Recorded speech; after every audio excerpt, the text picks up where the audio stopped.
Bonjour. Suite de la lecture du fascicule de Monseigneur Gaume, À quoi sert le pape? Aujourd'hui donc chapitre 8. Impossible. Bon, ça commence comme ça, impossible. Donc je rappelle la dernière phrase du chapitre précédent. C'est une puissance. Bon, rappelons le dernier paragraphe, ce sera plus explicite quand même. Voilà pourtant comme vous êtes trompés ou trompeurs, et des catholiques ont l'imprudence de se faire l'écho de pareilles calomnies. Ignore-t-il donc qu'aujourd'hui le mensonge, inventé par les uns, colporté par les autres, est plus qu'une arme? C'est une puissance. Il tend, comme nous avons promis de le montrer, à rendre le pape impossible ou impuissant. Voilà donc, chapitre 8, impossible. Vous demandez à quoi sert le pape roi. Personne ne le sait mieux que vous. S'il ne servait à rien, vous ne l'attaqueriez pas. La preuve évidente qu'il sert à tout, c'est que vous l'attaquez partout. Votre distinction entre le pape pontife et le pape roi n'est qu'un leurre. Je rajoute une hypocrisie. Alors ça, aujourd'hui, on a affaire au maître absolu de l'hypocrisie. L'hypocrisie est partout, tout le temps, surtout en politique, évidemment. C'est bien triste. Le pape est la continuation du Fils de Dieu, pontife et roi. Donc, continuation de Jésus-Christ, incarné. Dans sa personne, l'union de la royauté et du pontificat est nécessaire pour représenter devant les générations qui passent le roi et le pontife qui ne passent pas. Venus de la même origine, ces deux prérogatives tendent au même but. Le roi sert au pontife comme le corps sert à l'âme. Radicalement privé de pouvoir temporel, le pape est une âme sans corps. Établi pour commander à des êtres tout à la fois matériels et spirituels, comment le pape, âme sans corps, se mettra-t-il en relation avec les sujets? Apôtre du pur spirituel, expliquez le problème. Sinon, convenez que vous ne savez pas ce que vous dites, et que le premier effet de vos utopies serait de reléguer le pape et l'Église dans un monde angélique, c'est-à-dire, suivant votre pensée, dans l'empire de la Lune. Impuissant. Vous parlez de votre respect pour le pape pontife, devenu simple évêque de Rome. Le pape pontife et roi, c'est la plus haute majesté de la terre, car c'est la personnification visible de la royauté éternelle et éternellement indépendante du Fils de Dieu sur le monde. Le pape pontife et roi, c'est le pape marchant le premier des monarques. Le pape jouissant à un degré inaccessible à tout autre du prestige de la souveraineté. Ce prestige est doublement indispensable et pour imprimer de près comme de loin le respect aux princes et aux hommes jusqu'aux extrémités de la terre et pour conserver, éclatant comme le soleil, le cachet d'indépendance nécessaire à la parole pontificale. Évidemment, on peut rajouter qu'on n'enchaîne pas la vérité. La vérité ne s'enchaîne pas. Elle est libre, dans l'absolu et absolument libre. Enchaîner la vérité, c'est mettre sur le trône le mensonge, tout simplement. Qu'on l'enchaîne même avec juste un maillon, c'est-à-dire en la contestant. Bah, on n'est pas d'accord, c'est gênant. Bah oui. Reprenons. Tel est l'auguste caractère avec lequel se présente le pape roi. Et il est impuissant à obtenir votre respect et votre obéissance? Que dis-je?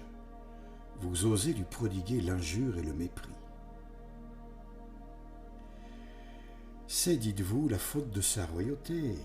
Ah, s'il n'était plus roi, de quel respect l'environnerions-nous, Fidèlement traduit, ce langage signifie « Quand le pape sera descendu des hauteurs où l'ont élevé les conseils de Dieu et les respects de l'univers, quand au lieu d'être le premier des souverains, il ne sera pas même roi mais sujet, quand il n'aura plus ni organe officiel pour intimer ses ordres aux princes et au peuple, ni représentants accrédités pour défendre les intérêts de la religion dans le monde entier, quand sa parole solitaire, sans protection légale, pourra chaque jour être dénaturée, tronquée, traduite à contresens par une presse hostile, quand enfin on ne parlera plus du pape ou qu'il sera permis à chacun de l'outrager impunément, c'est alors que nous tomberons à ses genoux, respectueux comme les premiers chrétiens, obéissants comme des novices. Vous voyez cette hypocrisie qu'il y a dans le discours des ennemis de Dieu et de l'humanité, là, toujours. Ce sophisme, cette façon de tourner les choses maligne, ignoble, qui ne prend qu'avec les niais, quoi, qu'avec des gens qui n'ont pas de cervelle, ou je sais pas moi, qui n'écoutent rien, qui s'en fichent, quoi. Et puis autre chose, qu'il sera permis à chacun de l'outrager impunément. Tiens donc, le droit au blasphème aujourd'hui, c'est légal. C'est un droit, le fameux droit, hein, le droit humain, satanique. Le droit au blasphème, c'est l'une des plus grandes ignominies qu'il a été donné d'entendre au monde. Le droit du blasphème devrait être puni de mort, ceux qui ont mis ça en place, là.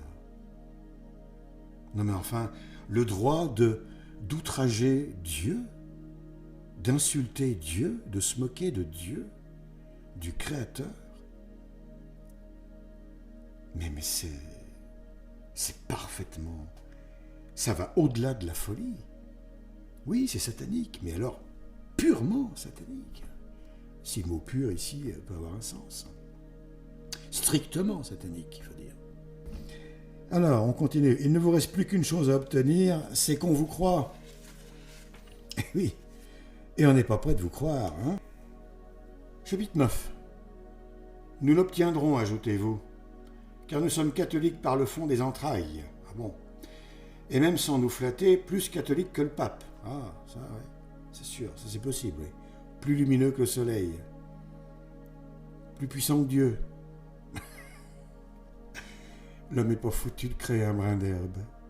L'homme n'a jamais créé même le moindre atome. Ah non, jamais. Non. Jamais, jamais. Il en est incapable pour toujours. Aïe, aïe, aïe. Et même sans nous flatter, plus catholique que le pape.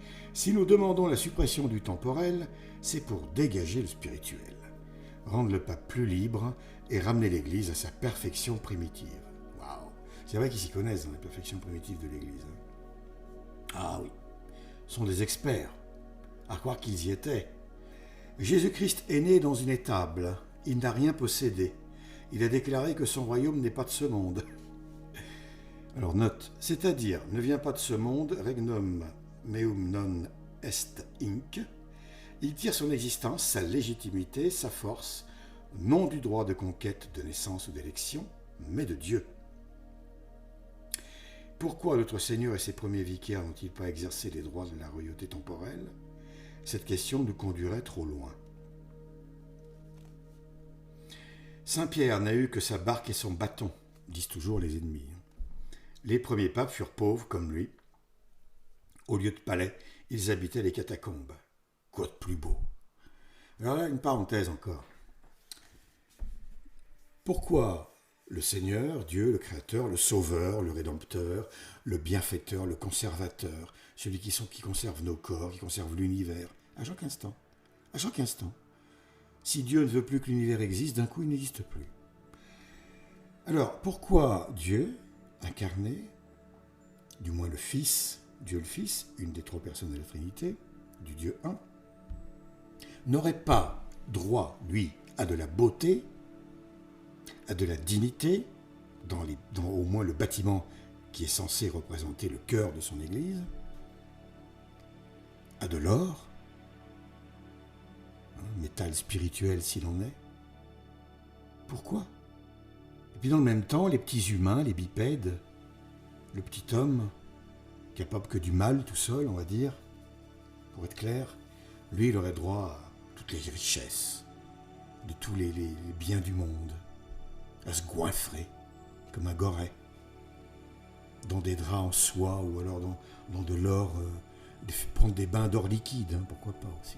Si c'était pas un peu chaud, je suis sûr qu'il y en a qui l'auraient fait. Non, mais alors là, non, personne ne se pose la question. Dieu, oh non, les catacombes, hein, Dieu. Et puis l'homme, oh là là, tout en haut sur l'Everest, lui. Hein. Enfin.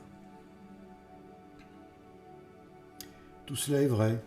Mais il est vrai aussi, suivant vos théories classiques sur l'origine des sociétés, qu'il fut un temps où les rois vivaient de glands comme leurs sujets, où ils n'avaient pour palais que des huttes, pour équipage que leurs pieds nus, et pour manteau royal que leur peau. Quoi de plus parfait? Commencez donc par faire revivre au XIXe siècle cet heureux état de la sainte nature. Puis nous verrons à ramener l'Église à ce que vous appelez les beaux jours de sa perfection primitive. En attendant, de la comparaison qu'il vous plaît de faire du présent au passé, vous concluez à la légitimité, à l'utilité même de la spoliation du pape. Soyez conséquents et ajoutez aux litanies Saint Mazzini, Saint Garibaldi, Saint Victor Emmanuel, grand bienfaiteur de l'Église, priez pour elle et pour nous. Il aurait pu en rajouter, les francs-maçons, des Illuminati et compagnie. Allons au fond des choses. Ou vous croyez à votre beau raisonnement, ou vous n'y croyez pas. Si vous n'y croyez pas, pourquoi le faites-vous? Si vous y croyez, alors non seulement vous n'êtes pas catholique, vous n'êtes pas même chrétien. Vous dites que le temporel n'est ni nécessaire ni utile à l'Église, qu'il est même contraire à sa perfection et un obstacle à votre salut. L'Église affirme tout le contraire. Elle se trompe donc manifestement. Si l'Église se trompe, c'est le Fils de Dieu lui-même qui se trompe. Lui qui a promis d'être tous les jours de la durée des siècles avec son Église, enseignante et agissante. Oui, alors, le truc que Dieu se trompe, bon, évidemment, sans commentaire. Nous disons l'Église, remarquez le bien, car nous vous mettons au défi de citer un seul pape qui ait été de votre avis, ou un seul évêque vraiment catholique qui ne pense pas comme le pape. Qui êtes-vous donc pour vous insurger contre une pareille autorité et vouloir détruire la papauté, telle que Dieu et les siècles l'ont faite? Qui êtes-vous pour accuser l'Église, ou de n'avoir pas compris les paroles et les exemples de son fondateur, ou pour les avoir indignement méprisés? Qui êtes-vous pour dire au vicaire de Jésus-Christ « Nous savons mieux que vous ce qui convient à la religion et ce qui ne lui convient pas ». Quel esprit vous anime quand vous osez déclarer le Père du monde chrétien entêté, ingrat, incapable de gouverner ses peuples? Mais d'où venez-vous? Qui vous envoie? Réformateur, quel miracle accrédite votre mission? Où est votre mandat? De qui est-il signé? On le sait, c'est de Satan. À bas les masques, qu'une fois, du moins, on vous voit la figure. Ça tombe bien, à bas les masques. Eh oui, l'hypocrisie à son comble. Chapitre 10. Pourquoi en veut-on au pape roi? Vous hésitez. Mais si votre bouche est muette, vos actes parlent. Que disent-ils? Ils disent que malgré vos mielleuses assurances de respect pour le pape pontife et d'amour pour le spirituel, soit dit en passant auquel ils ne connaissent strictement rien, ces gens-là ne savent pas de quoi ils parlent, enfin bon. Vous ne voulez pas plus... Il y en a qui savent, bien entendu, c'est les plus dangereux. Mais les gogos qui reprennent comme des perroquets, pas la peine d'insister. Donc, désolé. Ils disent que malgré vos mielleuses assurances de respect pour le pape pontife et d'amour pour le spirituel, vous ne voulez pas plus du pape pontife que du pape roi. Les actes, c'est ce qu'ils disent de ces gens-là. Ils disent même que vous n'en voulez au temporel, si ce n'est parce que depuis longtemps vous avez fait bon marché du spirituel. Qui donc attaque aujourd'hui le pouvoir temporel du Saint-Père? sinon ceux qui, par leurs écrits et par leurs actes, témoignent hautement de leur mépris pour son pouvoir spirituel. Ce que vous voulez, nous allons le dire. Vous voulez vous débarrasser de ce vieillard qui vous gêne. Vous voudriez anéantir la papauté que vous savez ne devoir jamais pactiser avec vos doctrines. De démons, je rajoute. Cela ne vous étant pas donné, vous voulez l'enchaîner et l'affaiblir. Quand, sous prétexte d'unité italienne, vous aurez enfermé le pape dans l'enclos du Vatican et établi autour de sa demeure une ligne de circonvallation piémontaise. Quand aucune correspondance venue des 4 coins du monde catholique ne pourra pas venir au Saint-Père sans passer par le contrôle des agents piémontais. Et qu'aucune réponse ne pourra revenir sans passer par le même contrôle. Quand enfin, pour dire le mot, le vicaire de Jésus-Christ sera le locataire de Victor Emmanuel, avec Mazzini pour majordome et Garibaldi pour concierge, le tout sera fait. Vous aurez rendu le gouvernement de l'Église impossible à Pie IX, comme il le fut à Pie VII, captif à Savone. Dans cet état, nous l'admettons, on vous verra, soldat de Pilate, fléchir le genou devant le vicaire de Jésus-Christ, dépouiller et garrotter comme son maître, et lui dire en le souffletant « Salut, roi des consciences !» Ave Rex Judeorum. Et là, on peut rajouter, ça rappelle quoi comme moment historique et épouvantable? Eh bien, la couronne d'épines. Ou les guignols damnés qui se prosternaient faussement devant le Seigneur. Voilà. Voilà ce que vous voulez, reprenons. Ce jeu sacrilège vous suffira-t-il longtemps? Qui peut répondre? 3 choses seulement sont certaines. Le calvaire n'est pas loin du prétoire. Saint-Pierre fut crucifié au Vatican, et quelques années après le déicide, commis par les Juifs, il faut le rappeler, Titus campait autour de Jérusalem, où il ne resta pas pierre sur pierre, comme le Christ l'avait annoncé. Et la parole du Christ est évidemment certaine, infaillible. Quant à vous, catholiques, vous pouvez, le regard ferme et le cœur haut, envisager l'avenir. Les fossoyeurs dormiront dans le tombeau qu'ils auront creusé pour vous. En attendant, à tous les sophismes, contentez-vous de répondre « Je suis enfant de l'Église. Avec tous les siècles catholiques, je crois ce que croit le Saint-Père. J'approuve ce qu'il approuve. Je condamne ce qu'il condamne. Ni plus, ni moins.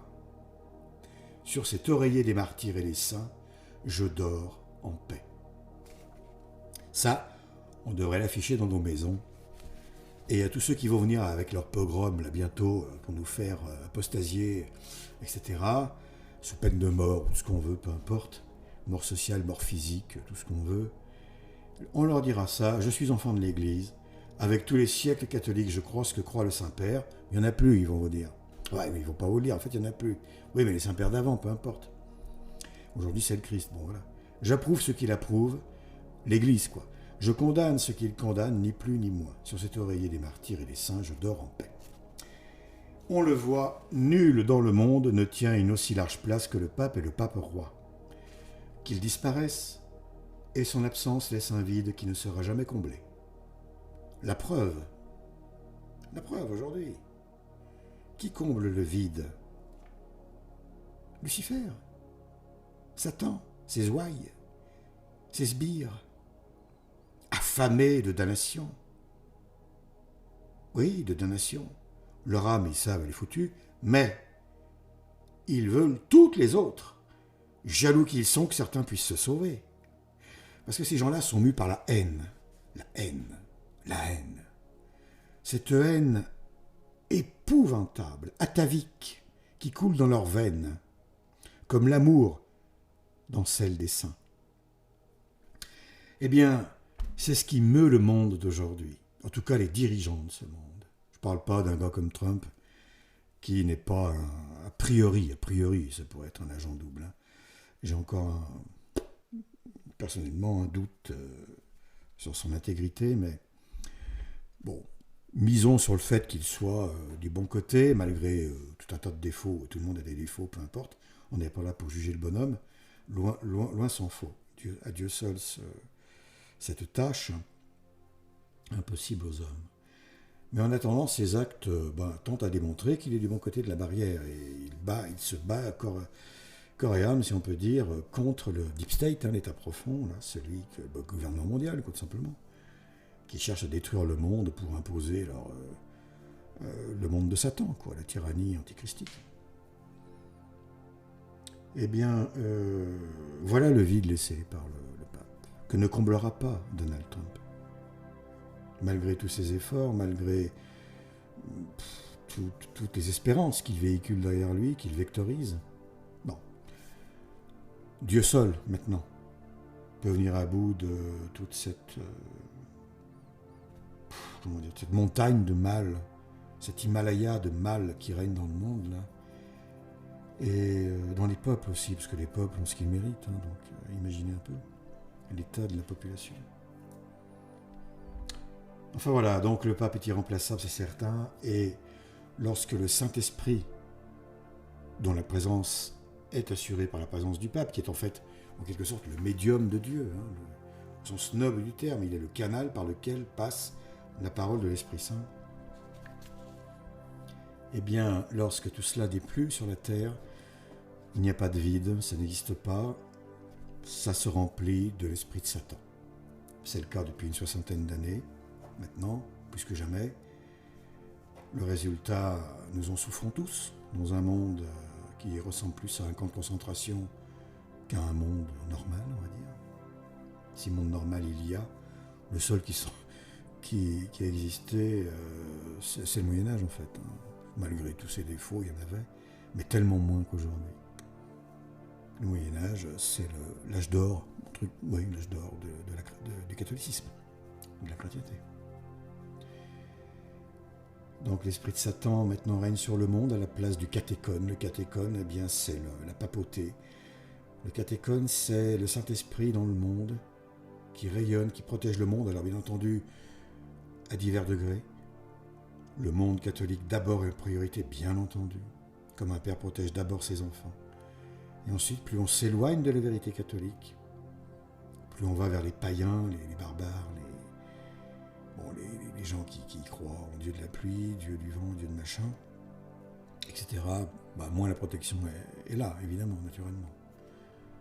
Mais en tout cas, il y avait une protection sur le monde entier contre ce qui nous arrive aujourd'hui, c'est-à-dire, encore une fois, l'imposition d'une tyrannie, de la tyrannie, tout simplement, infernale de Satan, et qui sera couronnée par l'avènement de l'Antéchrist en personne, qui prend donc en quelque sorte la place du pape. Et on peut se poser la question, Bergoglio l'Antéchrist? Je ne crois pas. Je ne crois pas, il n'a pas le charisme pour ça, pas du tout. C'est un être extrêmement vulgaire, sa démarche, tout son être, il y a quelque chose de porcin en lui. Vraiment. Et d'ailleurs, il raffole de viande crue. Enfin bon, moi, c'est vraiment... Personnellement, je suis allergique à ce gars-là. C'est un monstre et... non, l'Antéchrist devrait être quand même plus raffiné, à mon avis, pour séduire les foules. Et puis, il aura d'autres pouvoirs, bien entendu. Mais en tout cas, c'est le faux prophète, Bergoglio. Et la Sainte Vierge à la Salette, en 1846, elle est venue réellement annoncer un message de Dieu. Quand la Sainte Vierge se déplace, c'est pas pour rien, pas pour du beurre. Lorsqu'elle dit « Rome perdra la foi et deviendra le siège de l'Antéchrist », ça ne veut pas dire autre chose. Ça ne veut pas dire que Rome gardera la foi et deviendra le siège du merveilleux Bergoglio. Non. Et puis de tous les gars avant. Depuis Jean 23, Roncalli, le Rose-Croix, là. Franc-maçon. Ils le sont tous, évidemment. Évidemment. Et plus que ça, enfin, bien plus que ça même. Bien, on continue. Chef de l'Église, soleil du monde, clé de voûte de la société, organe de tous les devoirs, protecteur de tous les droits, s'il tombe, tout s'écroule avec lui et descend dans un abîme sans fond. Telle est la réponse à cette question. À quoi sert le pape et le pape roi? S'il tombe, dit Monseigneur Gaume, tout s'écroule avec lui et descend dans un abîme sans fond. Protecteur de tous les droits. Waouh! C'est tellement vrai au regard de l'actualité. C'est tellement vrai. On dirait que Monseigneur Gaume est là, à la fenêtre. S'il était là, qu'est-ce qu'il pourrait dire? Il n'aurait rien à rajouter quasiment sur son analyse d'il y a 160 ans. Mais alors, la concrétisation dans les faits de cette clairvoyance spirituelle est absolument effroyable. Et nous la vivons. Mais on se rend à peine compte aujourd'hui. Enfin, on se rend compte naturellement parce que l'on souffre. Mais le degré, comment dire, on est tellement bas, on est si bas qu'on ne s'en aperçoit pas. L'homme a une tendance naturelle à s'habituer au milieu ambiant. S'il ne parvient vraiment pas à s'y habituer, il a tendance à se suicider par contre. Ce qui est condamné évidemment parce que tout suicide mène en enfer, quelles qu'en soient les raisons. Mais on ne voit pas à quel degré de bassesse on est tombé. On ne s'en rend pas compte. Dieu seul le perçoit, évidemment, dans sa justesse parfaite, évidemment, Dieu. Mais si nous voyons IONS, si nous voyions les choses telles que Dieu les voit, je pense qu'on prendrait tous une attaque. Ah oui, une attaque. Terminé, on n'en parle plus, tout le monde est mort. D'effroi, de stupeur, de stupéfaction, d'horreur. Chapitre 11. Pourquoi le pape sert-il à tout? Le pape sert à tout, alors c'est pas, évidemment, pas de l'atout comme Mouridge, le pape sert à tout, et il est tout ce que nous venons de dire. Non parce qu'il est homme, mais parce qu'il est pape. L'homme est un billet de banque. Par lui-même, le billet de banque n'est rien qu'un morceau de papier. Ainsi de l'homme. L'homme n'est rien, certes, mais un morceau de chair, un morceau de viande. Mais le billet de banque, pour être un peu méchant, c'est aussi une arme. Mais le billet de banque vaut ce qu'il représente. Ainsi de l'homme qui s'appelle le pape. Que vaut le pape? Ce qu'il représente. Et que représente-t-il? Dieu lui-même. Dépositaire choisi de Dieu et dépositaire unique, en lui se concentre tout ce que dans l'ordre moral, Dieu est pour le monde civilisé. Pour le monde civilisé, Dieu est tout. Religion, société, famille, droit, justice, dignité, liberté, sécurité. Le pape est tout cela. Vicaire de Dieu, tous ces trésors sortent du pape comme la chaleur et la lumière du foyer incandescent, ou du soleil. Comme le sang sort du cœur et porte la vie dans toutes les parties de l'organisme. Par le pape, ces forces élémentaires sont mises en action, maintenues en harmonie, appliquées dans la mesure convenable, suivant les climats, les temps et les personnes. Ce que tous les êtres doivent dire du Créateur, les principes civilisateurs des nations chrétiennes peuvent le dire en parlant du pape. C'est en lui que nous avons la vie et le mouvement de l'être. Eh oui, ça va loin. Ôtez le pape et le divin billet de banque est déchiré. La valeur qu'il représente n'existe plus. Les transactions nécessaires entre le pouvoir et le devoir se font avec le papier-monnaie des changements politiques. Expédients éphémères, assignats sans garantie, ayant pour leur donner cours les projectiles des canons rayés ou les pavés des barricades. Il est donc manifeste qu'en s'attaquant à Pie IX, ce n'est pas à l'homme qu'on s'attaque, mais au pape. Et en s'attaquant au pape, on s'attaque à Dieu lui-même, tel qu'il s'est donné à l'humanité chrétienne et constitué au milieu d'elle pour l'élever jusqu'à lui. Le pape tombé, il faut le redire, l'idée souveraine du Dieu rédempteur, du Dieu civilisateur, retombe à l'état de lettre morte, pour se perdre bientôt dans la poussière du doute, le doute étant l'ennemi de la foi, et finir par le néant de la négation universelle, avec toutes ses conséquences. À ces vérités fondamentales se mesure l'énormité de l'attentat qui se commet aujourd'hui. Fin du chapitre. Et oui, il s'agit bien d'un attentat épouvantable, qui est peut-être le plus grand après le déicide, après l'assassinat du Christ, tout simplement. Même s'il a voulu sa passion, il y avait les outils pour qu'elle se réalise. Il y avait les acteurs pour qu'elle se réalise, cette passion. On y reviendra un jour, sans doute, si Dieu le permet, parce que certains se posent la question, pourquoi Dieu a tant souffert, en fait? Sachant qu'une seule goutte de son sang, ou sa propre, ou juste la volonté de Dieu. Voilà, bon, allez, le péché originel, c'est ok. Le baptême, on efface la marque. Les tentations continuent, l'homme peut toujours pécher, mais voilà, on rouvre le paradis, on pardonne aux hommes. Hein. Finalement, ils y sont pour rien, les suivants, enfin voilà. Non, non, non. Ni une goutte de sang, ni pardon comme ça, ultra-libéral, non. Dieu, c'est l'extrême. C'est les extrêmes tout le temps, mais dans la douceur. Il n'y a pas plus doux qu'un contact avec Dieu. Il n'y a pas plus suave, délicat. C'est un nectar, le contact avec Dieu. C'est le nectar en tout, en tout. C'est la perfection dans la justesse, dans la mesure, dans le tempo, dans l'époque, dans le moment où cela intervient. Bon.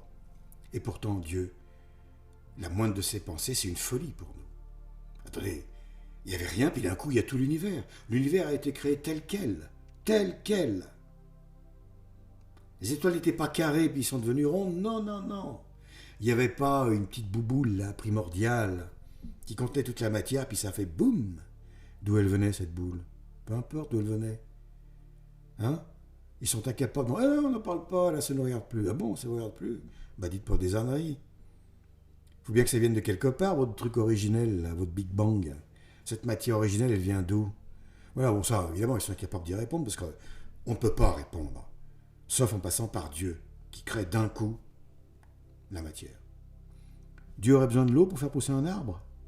Non. Dieu a créé l'eau et l'arbre. C'est tout, distinctement. Hein? Alors, Dieu a tout créé d'un coup, au départ. Donc l'univers a été, d'un coup il est apparu. Les milliards de galaxies, d'un coup. Les limites de l'univers, on ne les connaît pas, il y en a. On ne connaît pas leur nature et on ne sait pas ce qu'il y a après. Mais il y en a, puisqu'un univers infini veut dire un univers non fini. Cela vaut pour l'infiniment petit. Si l'infiniment petit existait, on ne joue pas sur les mots, on est précis, c'est tout. Si l'infiniment petit existait, contrairement à tout ce qui se raconte sur ce sujet, Dieu n'aurait pas encore créé le moindre atome. Parce qu'il n'aurait jamais fini de définir le petit, le plus petit élément. Infini. Bon, non, c'est indéfini. Indéfini. Pas infini, indéfini. Dieu seul est infini. Ce qui ne veut pas dire qu'il ne soit pas fini. Mais il n'est pas, comment dire, on ne peut pas le définir comme un tout fermé. Dieu seul connaît ses limites. Dieu, c'est insensé de parler comme ça, mais Dieu seul se connaît tel qu'il est. Tout entier. Évidemment, rien ne lui échappe en lui-même. Mais pour nous, en tant que créature, du domaine de fini, c'est le domaine de l'infini. La divinité, c'est le domaine de l'infini, qui ne se communique pas au fini. La divinité est l'attribut, la nature, l'essence divine, c'est la chose que Dieu ne peut pas donner à autrui, à autre que lui.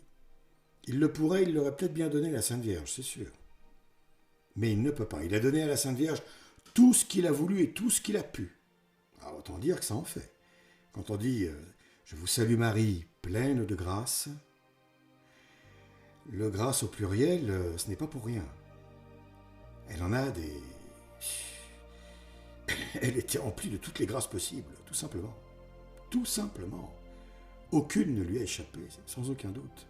Après, les mérites dus à sa vie terrestre, se sont rajoutés pour accroître sa gloire au ciel et en faire la plus belle des reines possibles au ciel, reine des hommes et reine des anges, reine de toute la création. En dessous du trône, il y a la Vierge. Et hop, il n'y a personne d'autre. Il y a le trône de Dieu, le Père, le Fils, le Saint-Esprit, tac, la Sainte Vierge. Et en dessous, les séraphins, sans doute, qui adorent l'amour de Dieu. Et les chérubins, qui adorent, je crois, si je ne me trompe, pardonnez-moi, mais qui adorent l'intelligence, enfin la connaissance, l'omniscience de Dieu. Non, oui, l'omniscience. Les séraphins, c'est la bonté et l'amour de Dieu qu'ils adorent.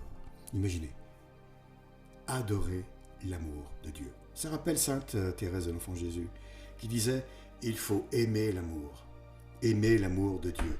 Voilà ce que détestent les satanistes. Ils détestent l'amour de Dieu. Ils ne supportent pas la croix. Puisque la croix, c'est le lieu de la plus grande souffrance possible, mais c'est donc le lieu du plus grand amour possible. Puisque celui qui s'est fait crucifier, le Christ, est la charité. La charité totale. La personne de l'amour, certes, c'est le Saint-Esprit. Mais le Christ, en tant que Dieu, partage cet amour. Le Saint-Esprit ne diverge pas, mais se différencie dans sa fonction. Voilà, l'apostasie générale couronnée à Vatican II, qui était la charnière, une porte qui ferme en fait le passé, donc l'apostasie générale gestante, en germe, qui sort du ventre de la bête à Vatican II et qui n'a cessé de croître jusqu'à aujourd'hui où elle devient mature. Là aujourd'hui on peut dire que l'apostasie générale, elle est, mais alors vraiment universelle. Il y a très peu d'âmes qui ont conservé la foi dans ce monde. La vraie foi. Sans croire à des âneries comme le baptême de désir, le baptême de sang, tout ça, l'ignorance invincible, ces concepts ridicules qu'on démonte en 3 secondes. On le fera un jour. Enfin, voilà, si on a le temps. Donc, je vous dis à bientôt, merci, et à la prochaine fois pour terminer cette œuvre remarquable de Monsignor Gaume.